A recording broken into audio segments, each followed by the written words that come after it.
Hey, you random stranger. I hope your week's been going okay. It's gonna get better because we have more episodes of K-On! To watch, episodes 9 and 10.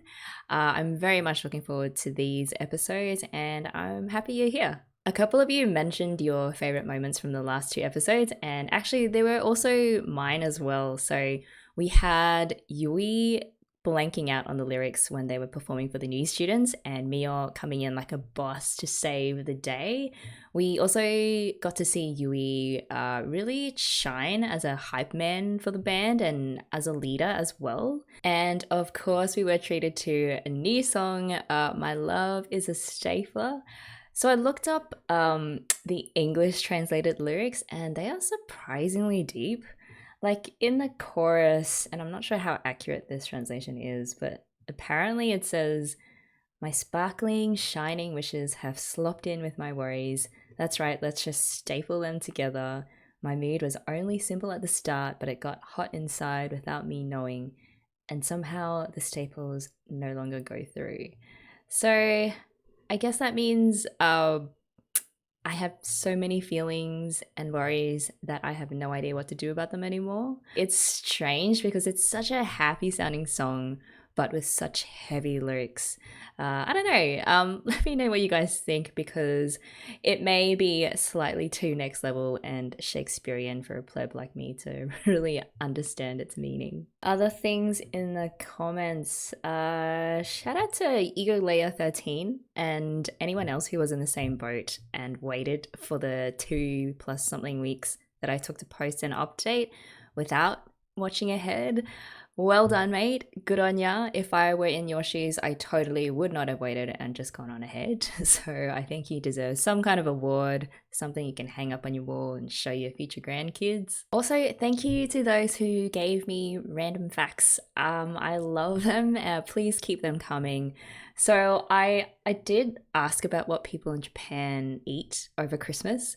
And Kenneth Hernandez kindly let me know that they eat Kentucky Fried Chicken or KFC over there, which we have here as well, but it's definitely not the first thing that comes to mind when we think of Christmas feasts. And I mean, it is such a boss marketing move because apparently it started in the 70s when KFC was like, Colonel Sanders kind of looks like Santa Claus. Let's go with that. And I confirmed it. It is a tradition that goes on to this day. So that was so awesome to know. Thank you for that. And from Owarashi Karumeru, I hope I read that right because I had to use a Romaji translator. But they wrote that the gift that Norika gave in the Secret Santa was actually seaweed or nori. And I didn't know this, but it's common for adults in Japan to give seaweed as a year-end gift to their bosses, relatives, and friends. But it is a little bit weird for high schools to do that, which showed, I guess, the serious and mature side of Norika, but also the quirky side as well. So again, just another nice little character touch that I would have totally missed out on.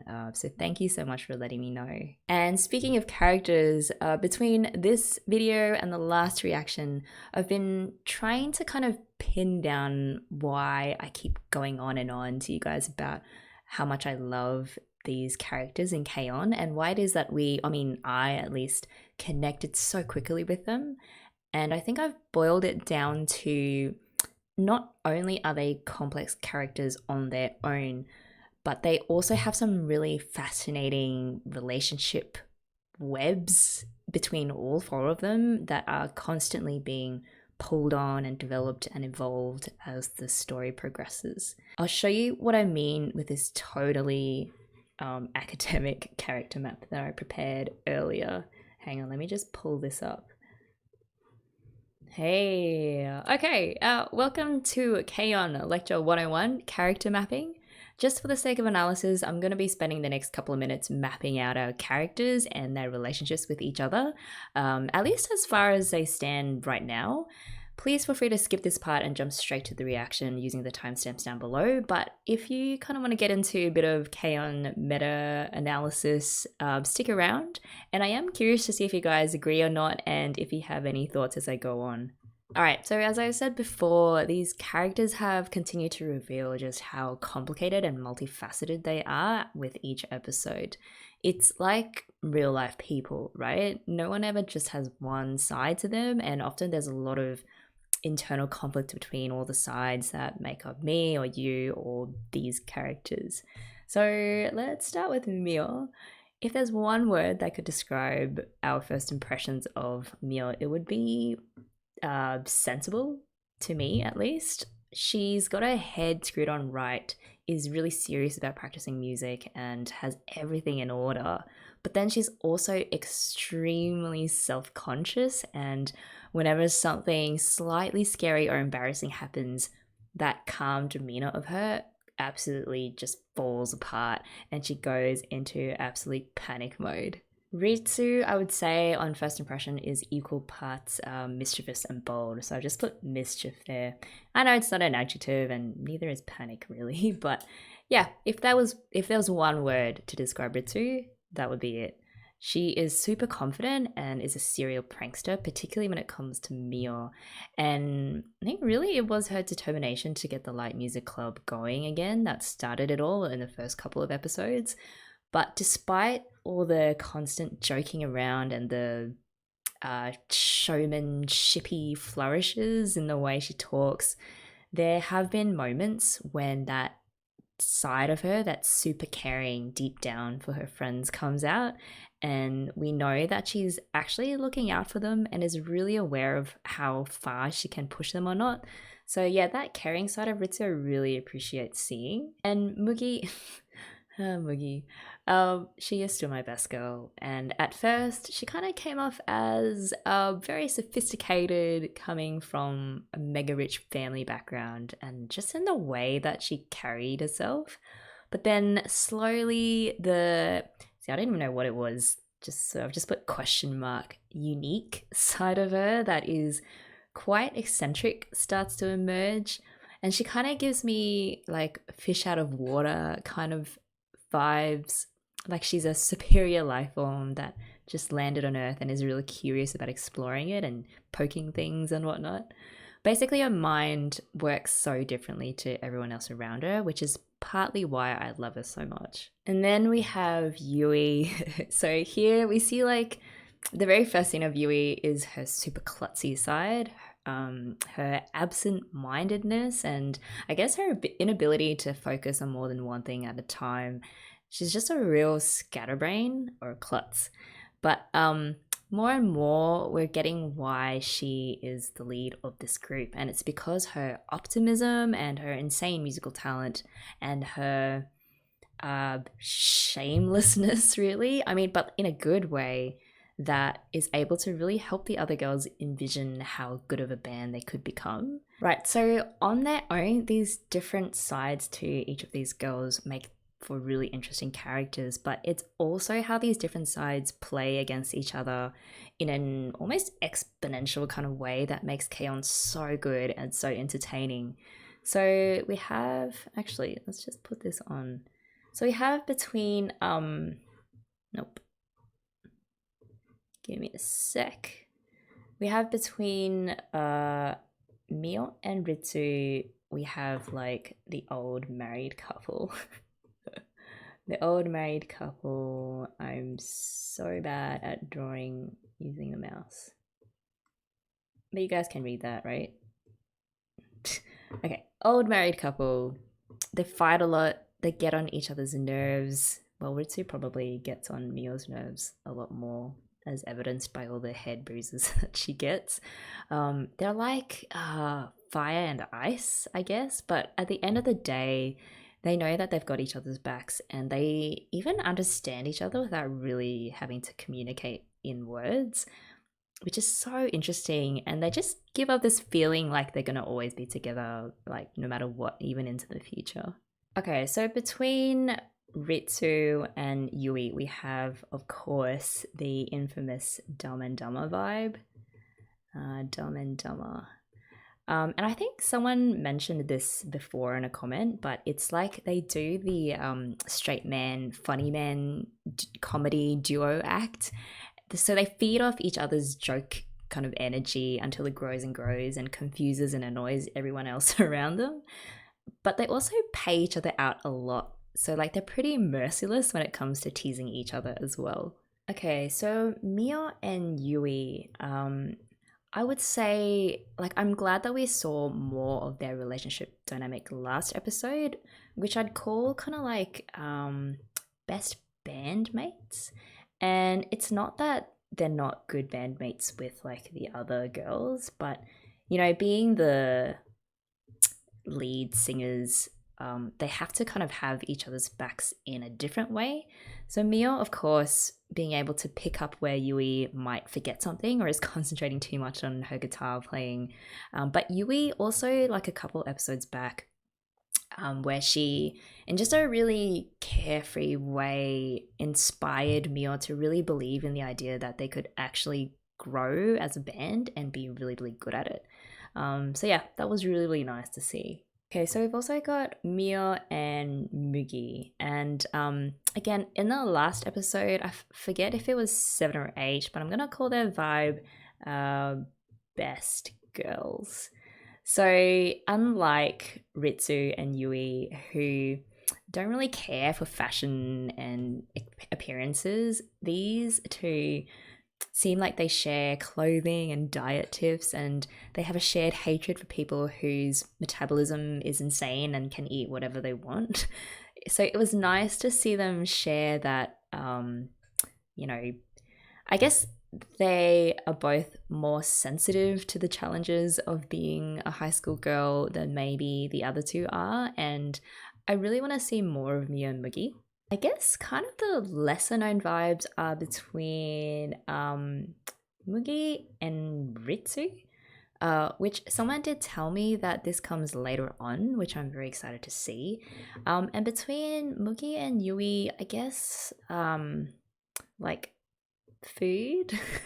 So Yui is this bottomless pit, and Mugi just is so happy to feed her with the finest food in all the land.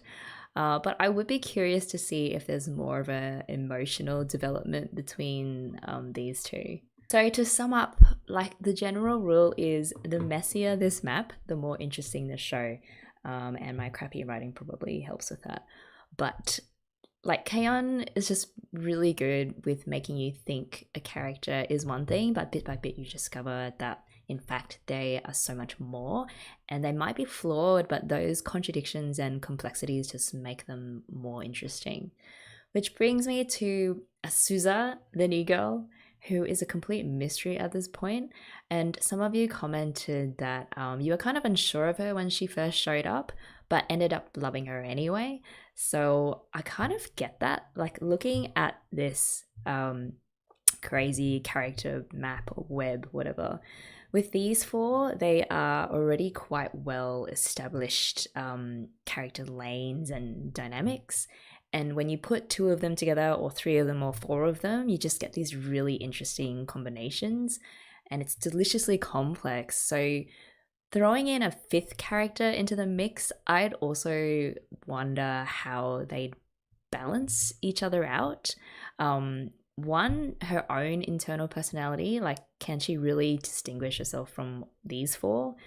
Plus just how she interacts with each of these girls. So I'm really looking forward to these next 2 episodes and, you know, continuing to make this map even messier. I'm just hoping that the other girls don't smother Azusa too much and don't show too much of their crazy energy too quickly, because I have a feeling that she's just gonna run straight for the door. Okay, that is enough chit chat for now. Let's get to episode 9 and meet Azusa for real. So if you guys are ready, let's do this in 3, 2, 1, play.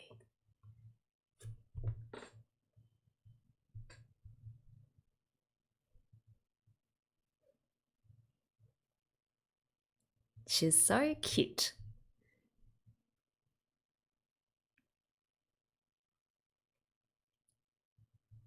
Yui is so touchy-feely. It's just part of a bright character.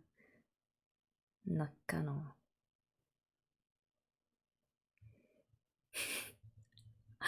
I love that Mia, because Mia probably understands the most, being the, I guess, quieter one. That for someone like Azusa, who's, outwardly really quiet and shy, you gotta give them some space, man.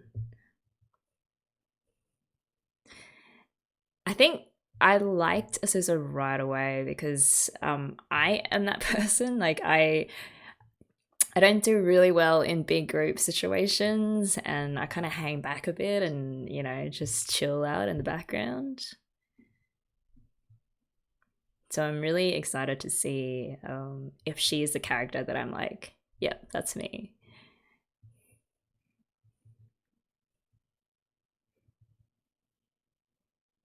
Like, I thought it would be Mia, but Mia also has this really crazy, chaotic side that comes out. Um, oh, they changed the opening. That's cool. So she does play second guitar. I love how they sort of inserted Azusa in, but it kind of remains the same opening as well. That's so cool.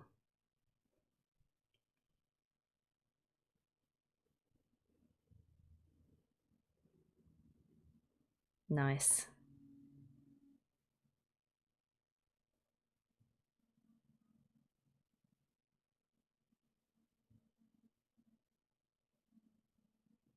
So polite. Senpai. Wait, what?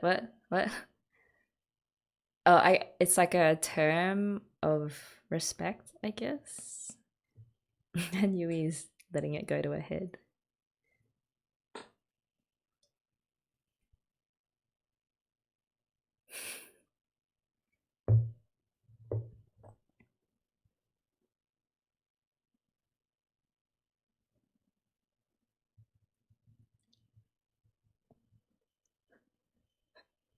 Yeah, okay, Yui is me right now.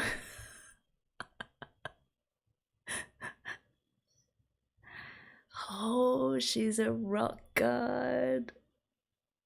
And she has no idea how good she is. Okay, I love her. I love Azusa.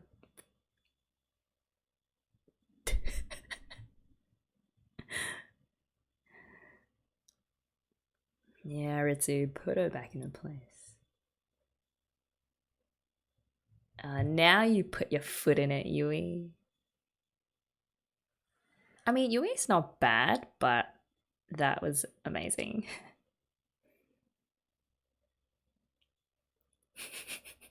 Trash.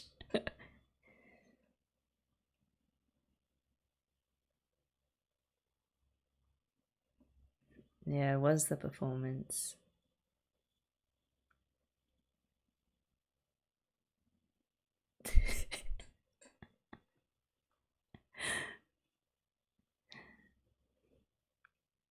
And oh no, Ritsu, do not give any forms to Ritsu.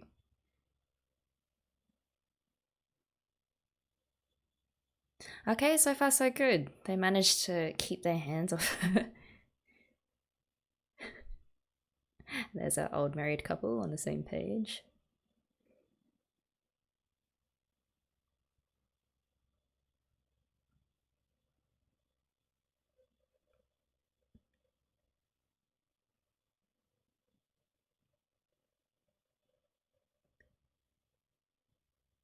Oh. So is this a conflict? They're just all so used to having tea, which I found really weird as well at first, like in the first episode or so.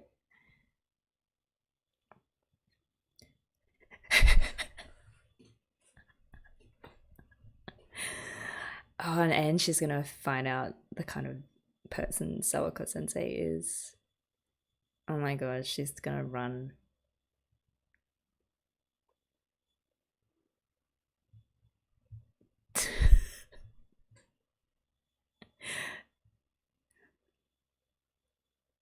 No, Sawako Sensei has a new victim in sight.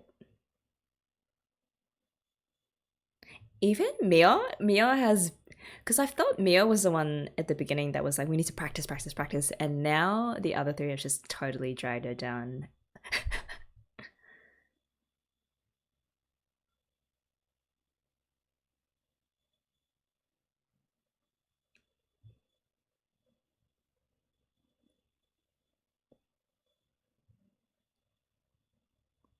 Wow.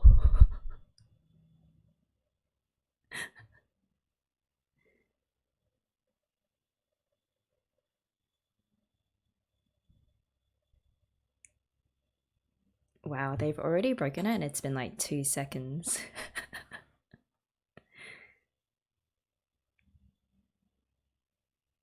Whoa, that background music.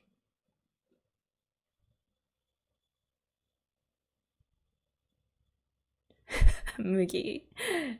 Anything but the tea sets.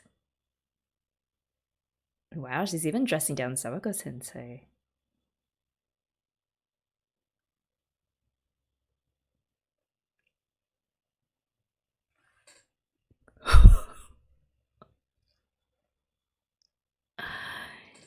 Yo.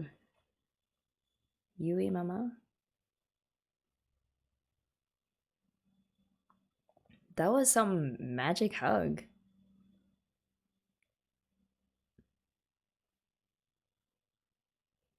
So maybe Azusa is the one that drags Mio back to her original point of origin.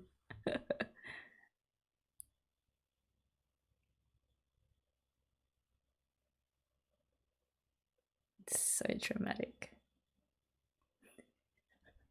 Of course not.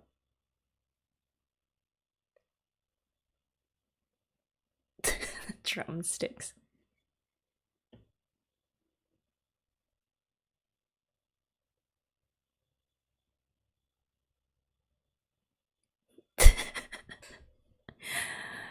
Our bottomless pit and a faithful feeder.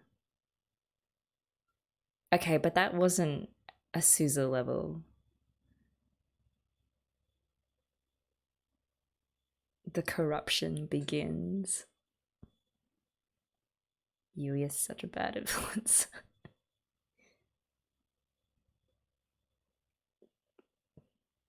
Oh, she.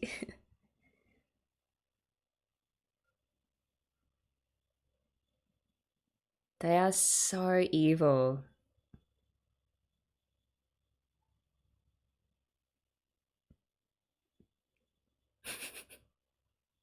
It's like training a dog.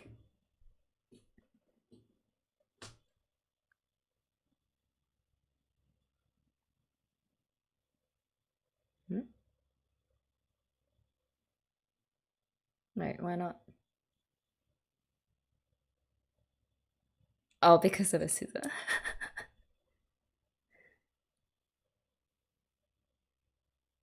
Mickey's so happy when people just eat her cakes.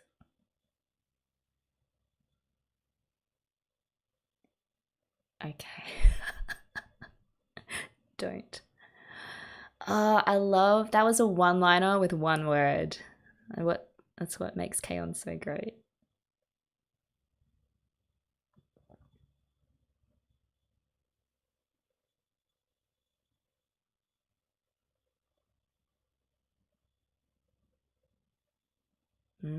So kind of like Mugi. Oh wow, and her keyboard.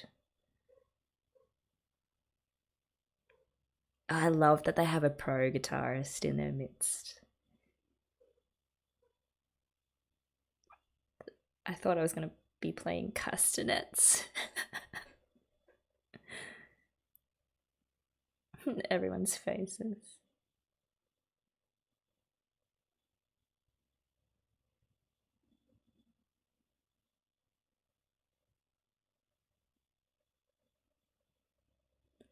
Oh no.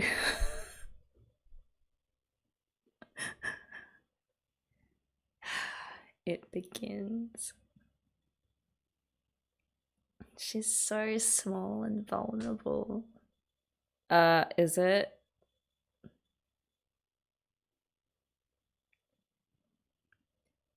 Although maybe this is good for Mia because the sensei's attention is the shamelessness of those three. Mio's probably really happy about this. It means she gets off scot-free.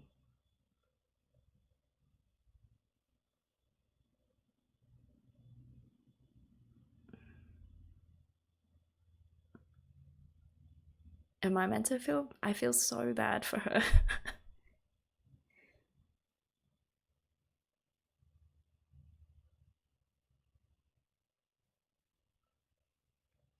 No, oh my god.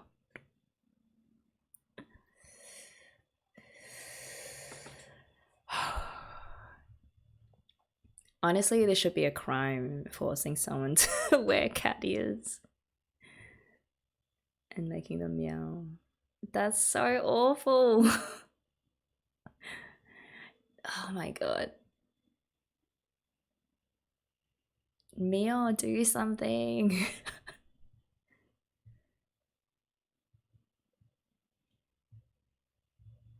Mm-hmm.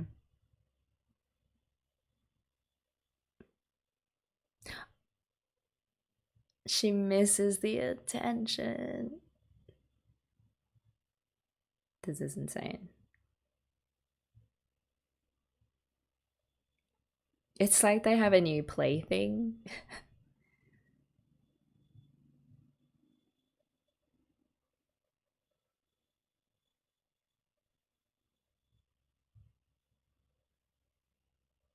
She's gonna put it on.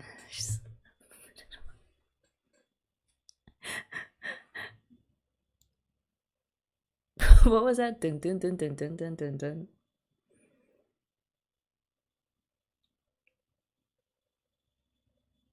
I mean, they all are very charming in their own ways. It's just a lot to absorb for a first timer.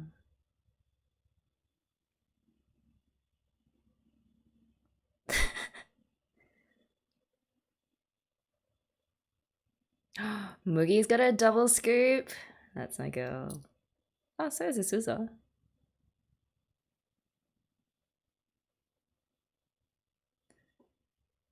Yeah, I feel like she needs some words of assurance from Mio.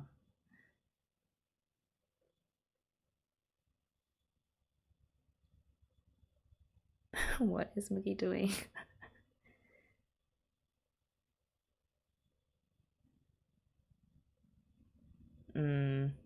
Mio's gonna put them all back in their places.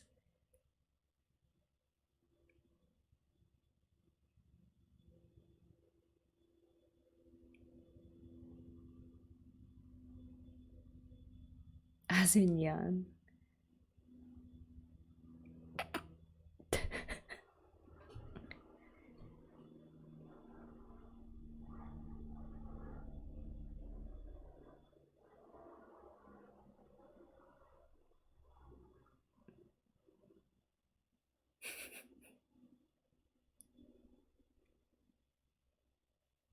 This is not working at all. I mean, how do you defeat the combined powers of Mugi, Yui, and Ritsu? And Azusa, who is completely susceptible to the food card.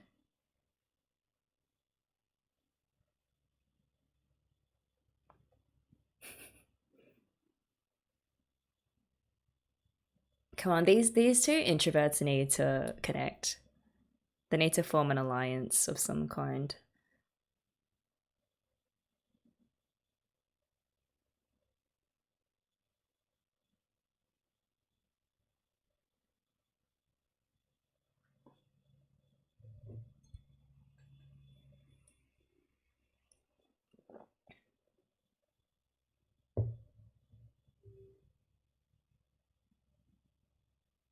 Wait, what was that?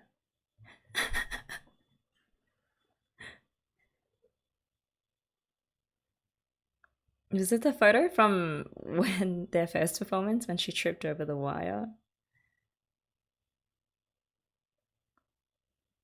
Where does Sawako Sensei make these outfits in her spare time at home?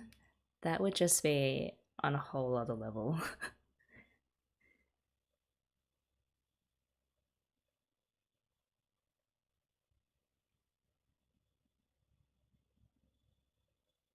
She's gonna quit. Yeah, unless Mio pulls them.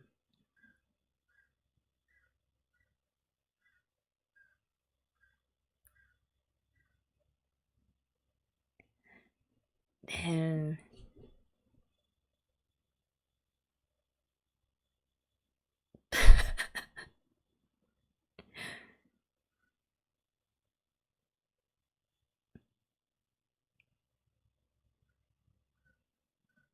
finally, I mean, what is this? The first or second time we've seen them practice?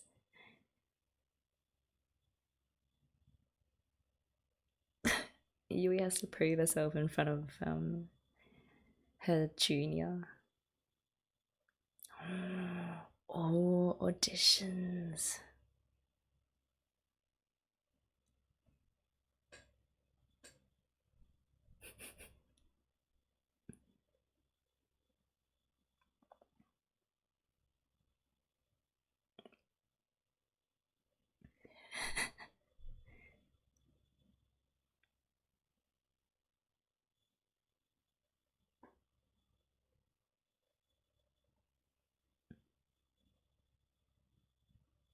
They even got the vibrato going. Oh, I guess because Yui is the type that doesn't really read sheet music or know the technical terms, but she just knows to play by ear. Yeah, that's really awesome.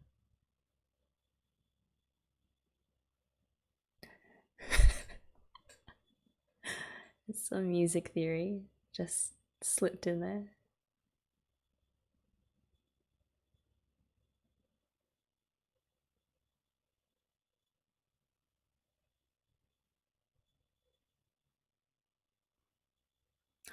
Yeah, you tell her, Miggy.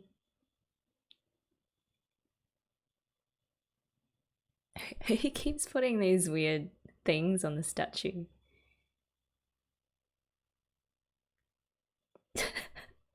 I feel like Mia is like, you know, Sisyphus just rolling this boulder endlessly up onto the hill that just keeps rolling back down.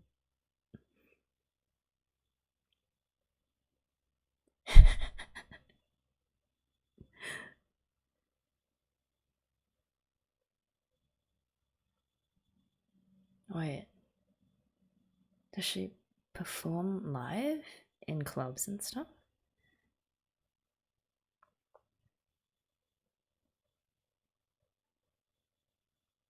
Yeah, I feel like, I don't know, they really need a Azusa.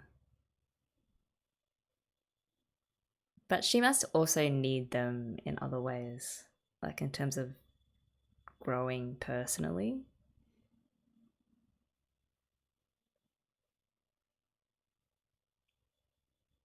She's like, was that one moment just a fluke? That's not who they really are.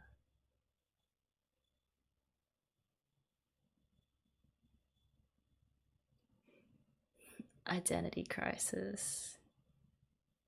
Sad music.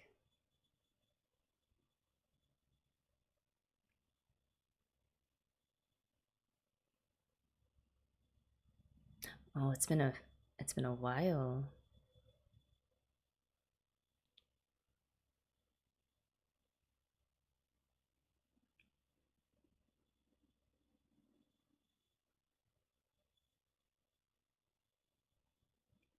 Oh, this turned so emotional so quick.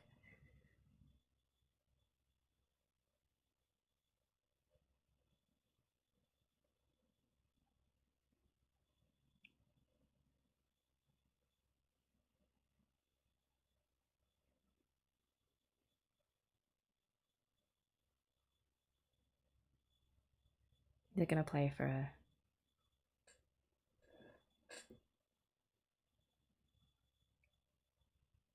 Let's see. Is it gonna be the same song? Yeah.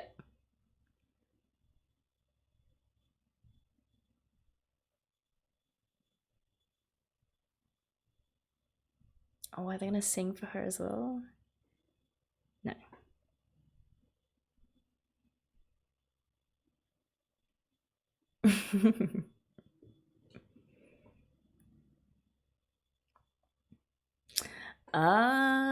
Metaphor for, how they help each other grow as people as well. When they musically come together, it's just magic.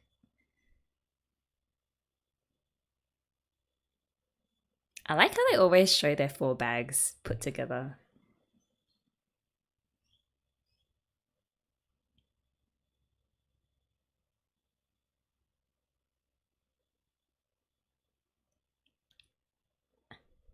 Ding, ding, ding.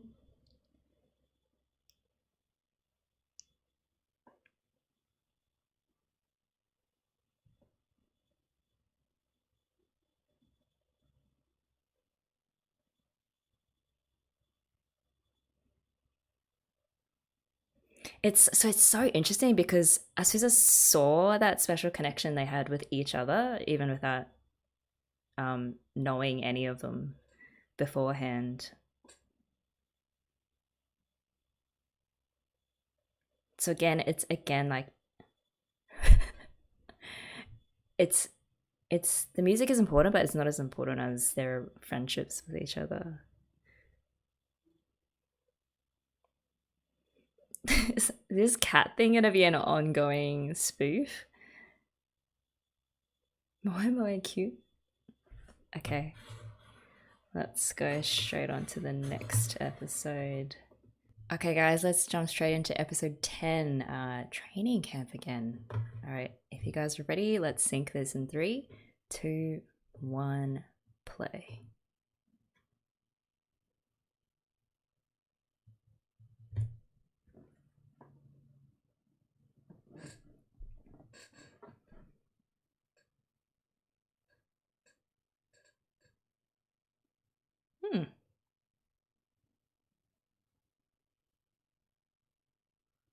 Oh, so they're friends now. I wonder how much time has passed since the last episode.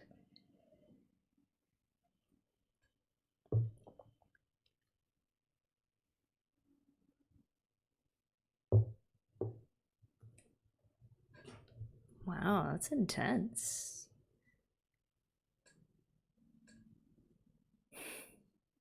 It's not meant to be fun.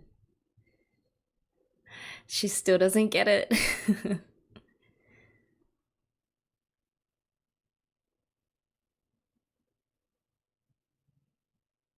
Yo, when Ue has her hair down, she looks exactly the same as Yui. I guess that's the point. Oh, I love that they added the additional 5th icon on that opening shot. I'm really enjoying Azusa's addition to the band. I think it's going to be a tough couple of beginning episodes for her as she kind of slowly realizes that this band is wild and will not be tamed. But that just makes her different personality kind of like a balancing force. Man, I think it was way back in one of the earlier reactions where I was like, I mean, there's so much chaos and it's so fun, but they need someone to pull them back a little bit and just neutralize it a little bit more. And yeah, Azusa is it.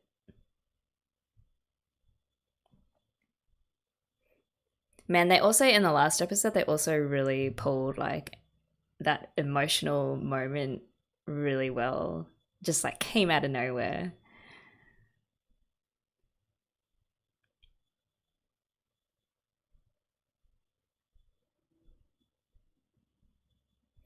I do wonder if the rivalry between Yui and Azusa for the lead guitarist role is going to cause any issues.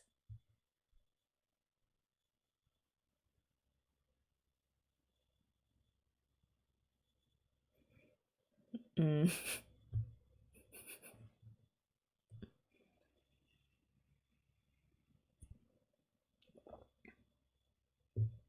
That's what I said. Yeah, that's a different interpretation.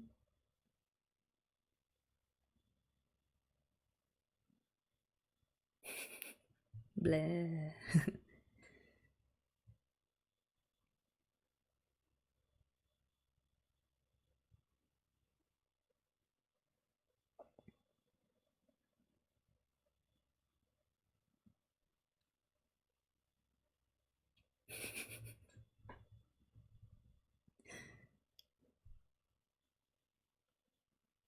Oh, the sensible one. This one's like a crazy uncle. Pass.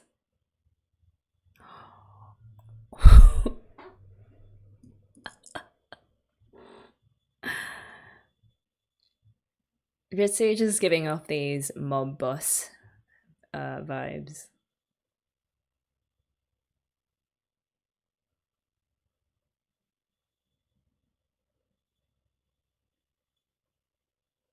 Summer classes.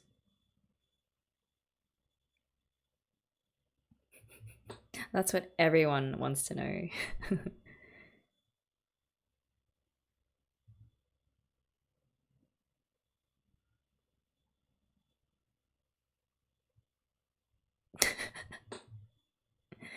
I mean, it's a fair assumption.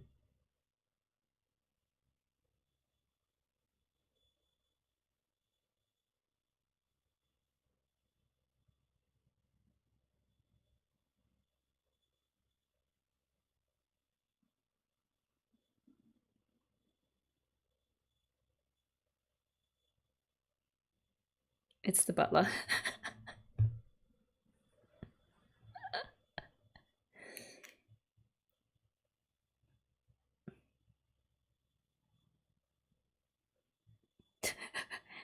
She's changing her language. Good on you, McGee.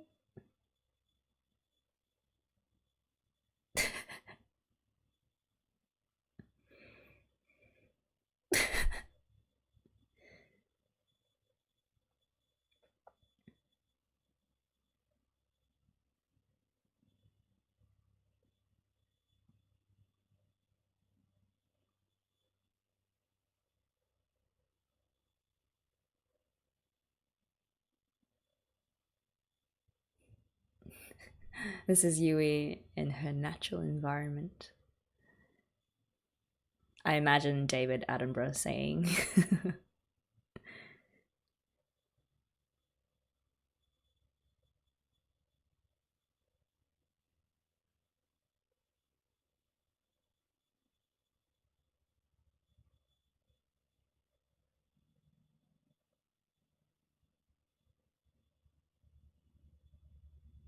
I mean, they just have to wave a cake in front of her face and she'll come.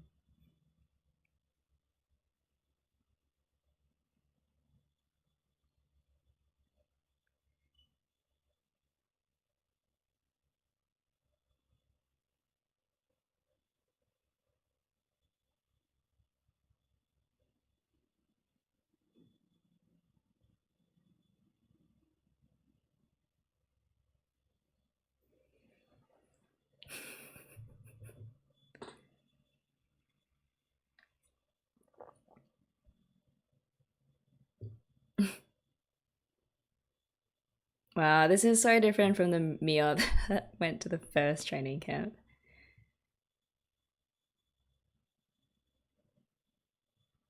Or was that Ritsu being jealous? Because normally she's the one that gets all the head pats.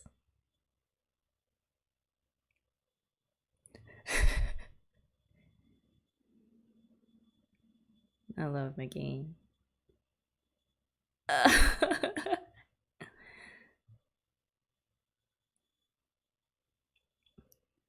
Doesn't matter, Mia's just gonna have as much fun as they are. Eventually. The Chaotic 3 have the majority. Was it? It wasn't really that unexpected.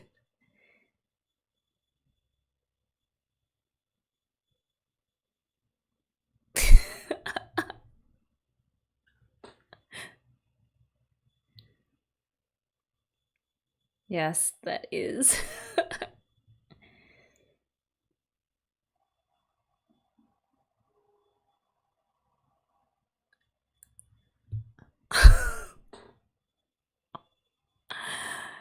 Yo, that was so great. The fact that she's like, I want to be normal. What is happening?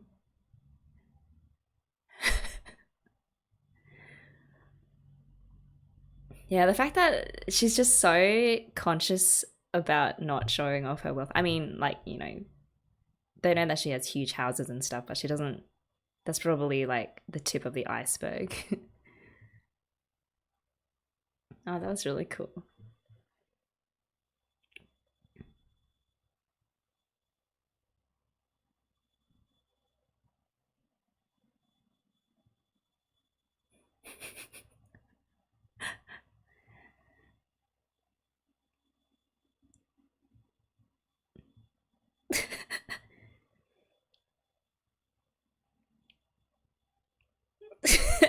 Image of Mio as cool, calm, and collected shattered.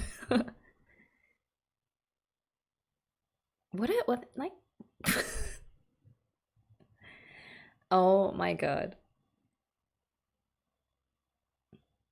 So I thought I saw them like whacking a watermelon.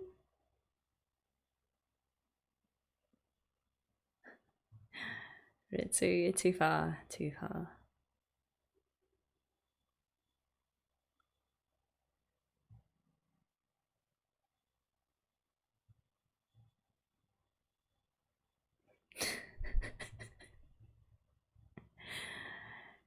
They have weird and wonderful imaginations.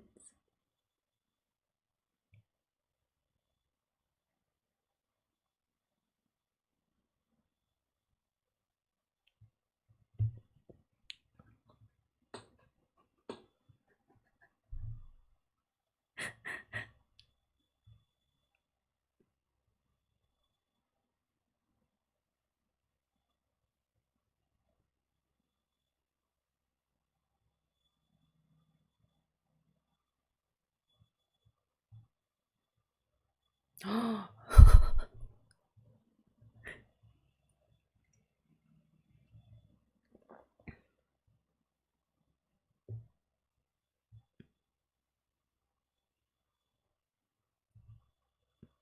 so this is going about as well as last training camp.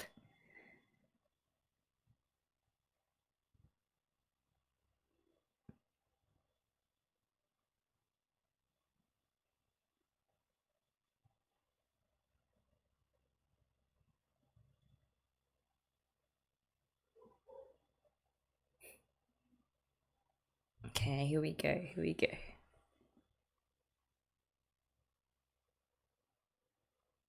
She doesn't need one because she has perfect pitch, right?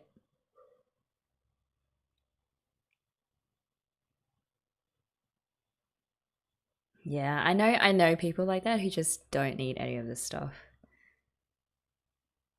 They have music in their soul, and so they don't really need, technical terms and tuners and all that. No music. Damn it. Just that last chord. We'll take what we can get. I guess I gotta save the songs for, those big emotional moments.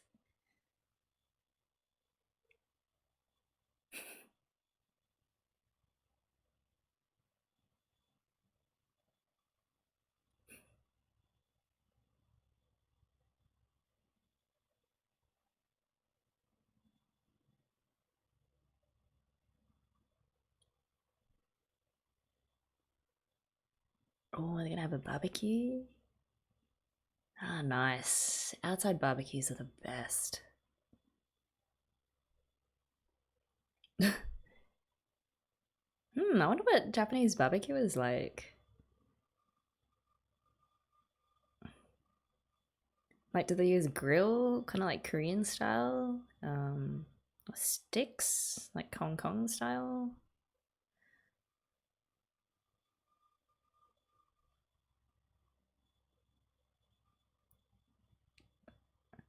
Oh.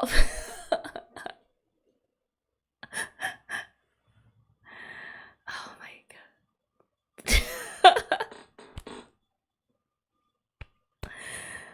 Oh my god. That looks, that rice looks good. She's so tan.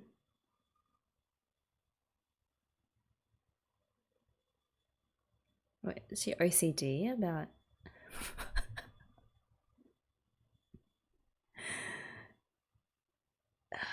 They're so silly. It's so...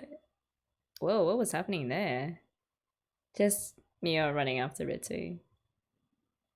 Oh, so they do the stick, like skewers.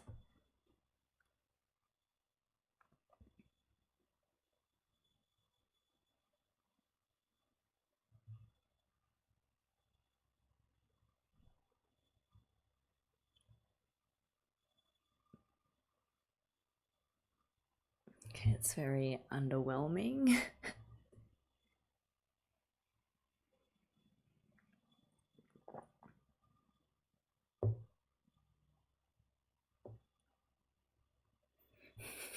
Grandma voice.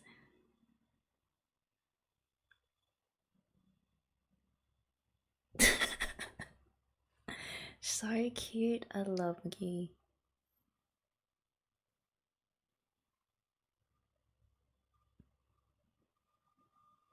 It feels like she never did this when she was growing up.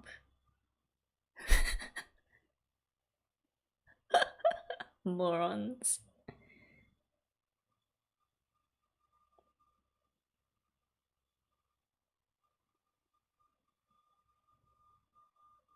That's a bravery contest, like a truth and dare.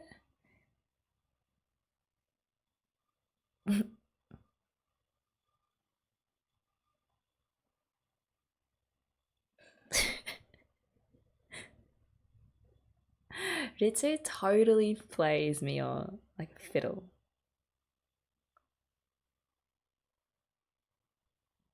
Are they holding hands? That's cute. I mean, take that back. Mio is cutting off all blood circulation in the Azusa's hand.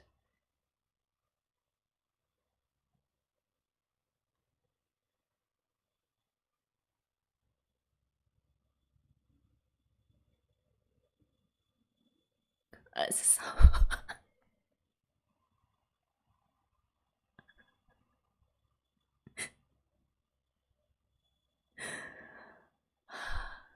well, that the way that they blanked out Mio, that was really funny. Only in anime, man.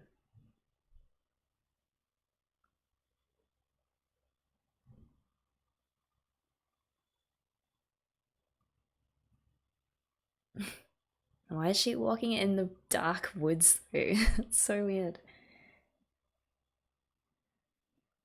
It's so funny because Azusa is like going through the journey that we all did watching this show, like thinking, oh, there's characters like this, but actually they're like that as well.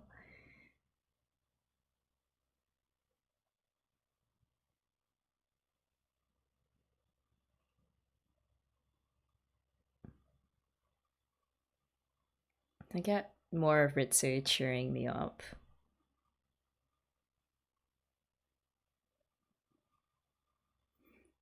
It's a sunburn. Yeah.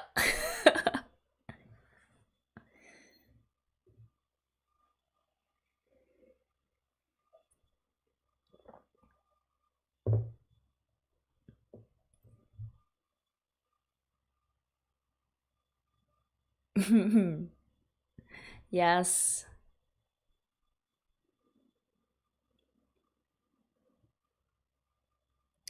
No. Okay, thank God.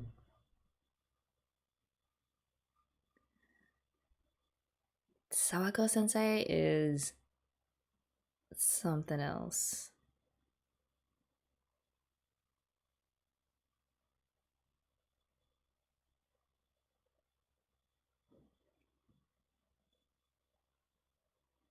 Oh, she looks really cool with her hair down.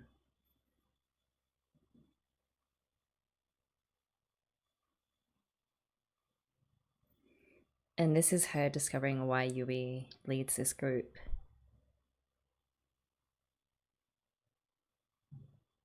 She's persistent and she is really passionate about learning guitar and playing with her friends.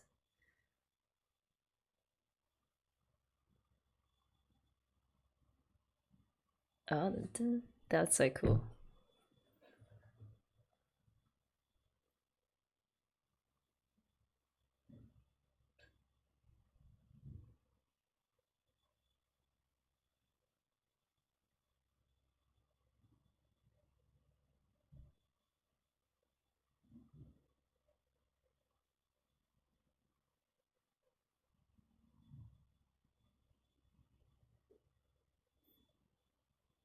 It's I love that they're acting out this practicing bit as well. Like you can really hear the differences and Yui struggling to get it right. It's not quite there yet.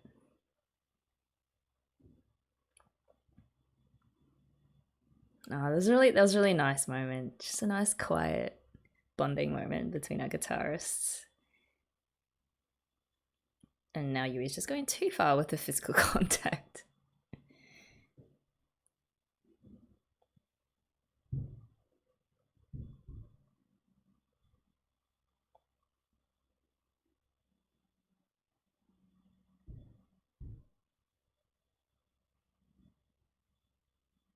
They hang out a lot.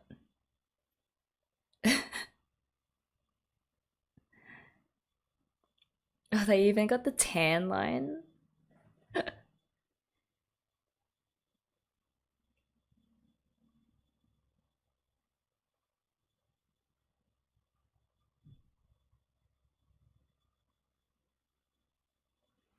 That she enjoyed it.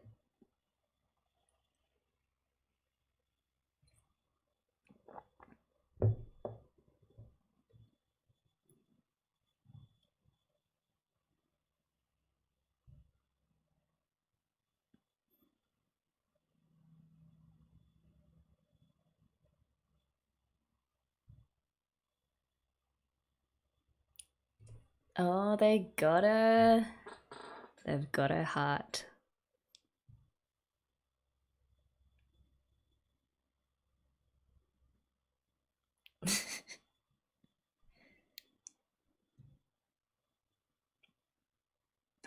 See, even as Azusa can see the sparks between those two.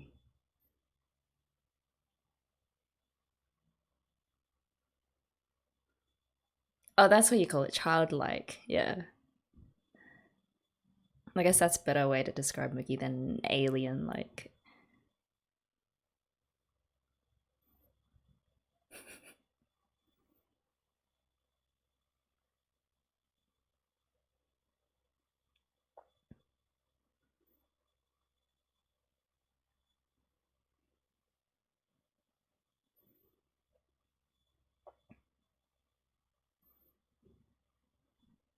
Glommed onto me. Oh, that's so sweet. That's a great photo.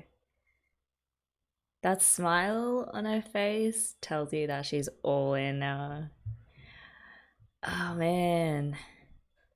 Okay, so after 2 episodes of Azusa and Azusa getting to know the girls, I'm really getting a sense that she has found sort of a niche spot that the band really needed. Someone to kind of pull them back a bit when they go too far off the deep end and they need to really get serious if they're going to get any better. And she's kind of that trigger, I guess, to get them to take it seriously when they need to. But then at the same time, all 4 of them have just really grown on her. And despite, like, again, I think I already said it before, but so Scissor really was getting like the 101 on each of their characters and how multifaceted they are, and they're just not what you expect them to be. So in that sense, I really relate to Caesar And I really like her. Oh man, so good. So after this, we have 2 more episodes to go, and that'll be the end of season 1. But season 2, I think, is twice as long, so we've still got quite a bit more K-On! To go. Okay. Alright guys, this is going to be a really short sum up because I've got to rush off somewhere, but basically, all in all, yes to Azusa. Again, in the classic style of K-On!, I've already grown to really like Azusa and her character, and I guess the balance that she brings to the table. I'm so glad that they were able to convey each of the existing band members' personalities really well and efficiently in the story in the last 2 episodes, particularly when they went to training camp again. And as often happens when you're stuck with a group of people for 3 days, Azusa really got to know a lot of their quirks and individual traits, and it was so great to see her struggle with piecing together what these girls are all about really, and why they don't really meet her original expectations. So it feels like she's sort of caught up now finally on the dynamics of this crazy group. I don't have to say it, but I'm really looking forward to the last 2 episodes of season 1. I just know that they're going to pull out another show-stopping song for us, as they always do when they want to, I guess, tug on our heartstrings a bit. So I really hope to see you guys for the next reaction, and I hope that you have a really good rest of the week. Until next time, take care.